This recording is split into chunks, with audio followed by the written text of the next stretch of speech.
ప్రభు నామమున అందరికీ శుభోదయం. ఈరోజు దేవుని వాగ్దానము ఏమనగా, తెసలోనికయులకు రాసిన మొదటి పత్రిక మొదటి అధ్యాయము 4-5 వచనములు. ఏలయనగా దేవుని వలన ప్రేమింపబడిన సహోదరులారా, మీరు ఏర్పరచబడిన సంగతి అనగా మా సువార్త మాటతో మాత్రము కాక శక్తితోనూ పరిశుద్ధాత్మతోనూ సంపూర్ణ నిశ్చయతతోనూ మీ యొద్దకు వచ్చియున్న సంగతి మాకు తెలియను. మీ నిమిత్తము మేము మీ ఎడల ఎట్టివారమై ఉంటిమో మీరెరుగుదుము. యోహాను సువార్త 15వ అధ్యాయము 19వ వచనము మనము పరిశీలించినట్లయితే, ఒకవేళ మీరు లోకానికి చెంది ఉంటే లోకము తన వారిని ప్రేమించి ఉంటుంది, కానీ మీరు లోకానికి చెందినవారు కారు.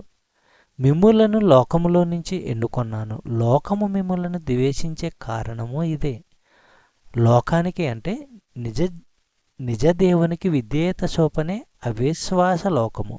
చెప్పబడిన వాగ్దానము దేవుడు దీవించి ఆశీర్వదించును గాక. ఆమేన్.